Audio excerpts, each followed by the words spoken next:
Bugünkü iclasımızın gündəliyində bu üç məsələ durur. Reproduktiv sağlamlıq, yeniyetmələrin sirləri, qohumlararası nikahların fəsadları. Yəni reproduktiv nə deməkdir? Biri var produktiv, biri var reproduktiv. Produktiv keçmişdə qalan, yəni inkişaf etməmiş deməkdir. Reproduktiv inkişaf edən, gələcək deməkdir. Yəni bizim gələcək sağlamlığımız, yəni uşaqlarımızın gələcək sağlamlığı bizə vacibdir. Yəni belə bir atar sözü var ki, sağlam canda sağlam ruh olmalıdır. Evlatlarımızı sağlam formada yetişdirməliyik ki, sağlamda gələcəkləri olsun. Sağlamlıq bizim üçün daha çox vacibdir. Çünki indinin evlatları, indinin şagirdləri gələcəyin ata və anasıdır. Bizim gələcək təmsilcilərimizdir. Onların hər hansısa indi pis qida qəbul etməkləri sabahsı günü hər hansısa bir fəsadlara yol aça bilər. Və yaxud da sonsuzluq problemi ola bilər.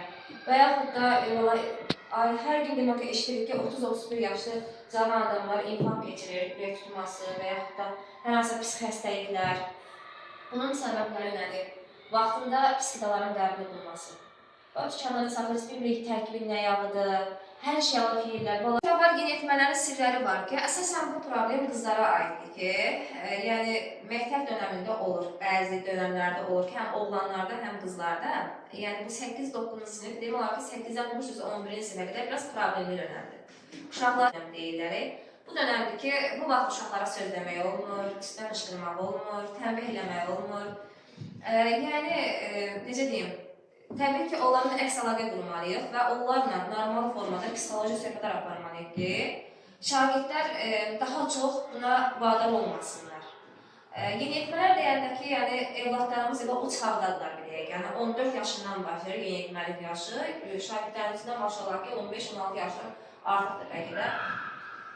Yəni burada qızlarımızla bəzi halda söhbət aparmalıyıq ki, qızın ən yaxın dostu ana olmalıdır. Çünki bilirik ki, rəfiqələr heç vaxt insana dost olmaz.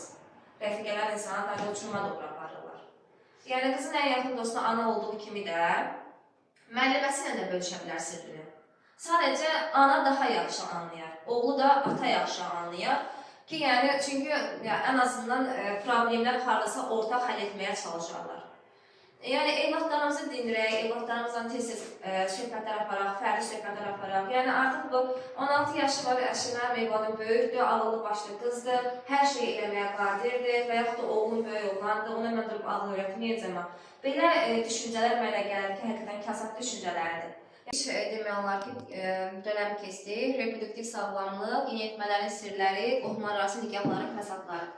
Bayaq da demişdik ki, reproduktiv sağlamlıq deməkdir ki, gələcək sağlamlıq. Yəni biz indi uşaqların sağlamlığını yox, onların gələcək sağlamlığını düşünməliyik. Onların sabahsı günü evlat dünyaya gətirməyi var, gələcəkdə fəaliyyətləri var, özlərini bir əskər kimi göstərməkləri, bir ümumiyyətlə baxanda dünyanı dəqiq idarə edənlər yarısı qadınlardır.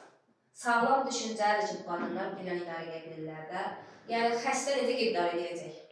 Yəni sağlam bu insan fikirləşir ki, düşüncəsi normaldır ki, gedib idarə edə bilir.